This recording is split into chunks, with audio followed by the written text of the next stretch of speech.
ترکی میں قرآن پاک کی توہین کرنے پر عذاب الہی کا اچانک نزول۔ ترکی کے اخبارات میں شائع ہونے والی خبر کی عبرت انگیز تفصیلات۔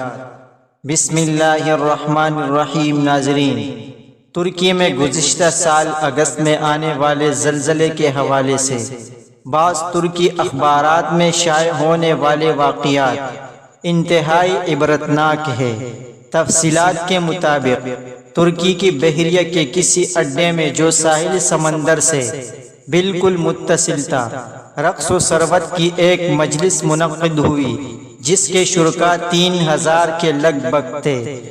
وہاں ناچنے اور گانے والیوں کی ایک بہت بڑی تعداد نے شرکت کی اور شراب و کباب کی خوب محفل جمی۔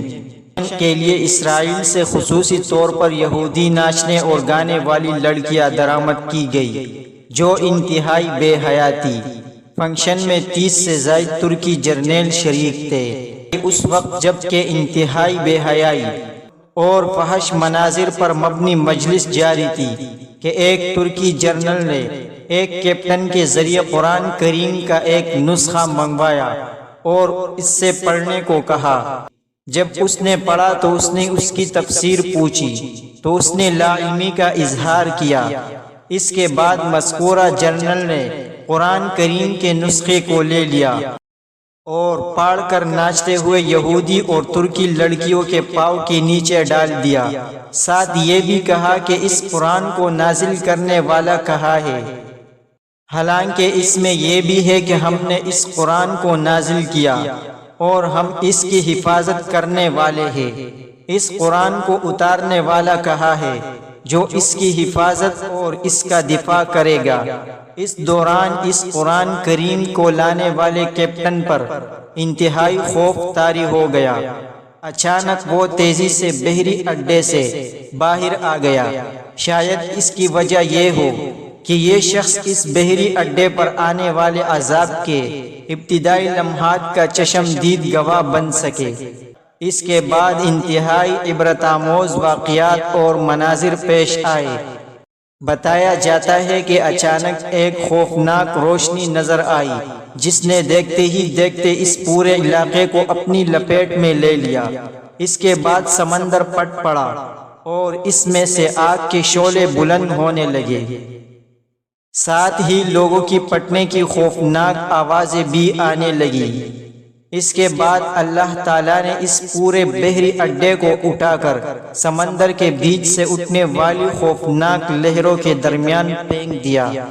اس کے بعد دوسرے علاقوں کو بھی زلزلے نے اپنی لپیٹ میں لے لیا۔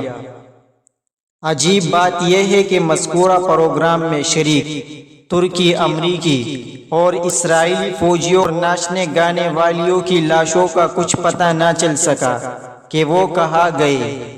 تمام تر وسائل ہونے کے باوجود اب تک وہ لاشیں سمندر سے باہر نہ آ سکے۔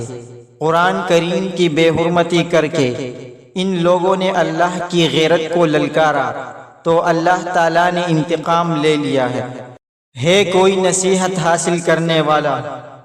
اس واقعے میں اگرچہ حق تعالیٰ نے صرف کل انسانیت کو بلکہ تمام مسلمانوں کو نہایت عبرت آموز سبق دینے کے لیے اپنے زبردست غصے کا اظہار کیا ہے، جس سے پہلی بات ثابت ہوئی کہ قرآن پاک واقعی اللہ کی ہے اور اللہ ہی کی آسمانی کتاب ہے، کیونکہ اگر یہ اللہ کی چیز اور اس کی آسمانی کتاب نہ ہوتی تو اللہ کو شاید غصہ بھی نہ آتا۔ کیا کسی مصنف یا کسی مؤلف کی کتاب کی بے حرمتی و بے ادبی کرنے پر اللہ تعالیٰ کو غصہ آیا ہے؟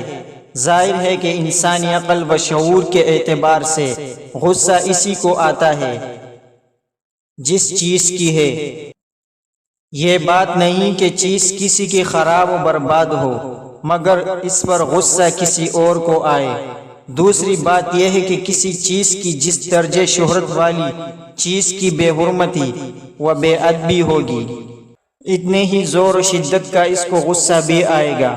یہاں پر محفل رقص و سرور میں قرآن پاک کی جس کا اس محفل سے کوئی رابطہ، کوئی واسطہ یا تعلق بھی نہ تھا، جس درجہ سنگین گستاخی اور بے ادبی کا مظاہرہ کیا گیا تھا، اس وجہ پر اللہ کے شدید و سنگین غصے نے وہ کام دکھایا کہ ہزاروں رقصاؤں اور عیاشی کرنے والے انسان کی نعشوں کا نام و نشان بھی نہ رہا۔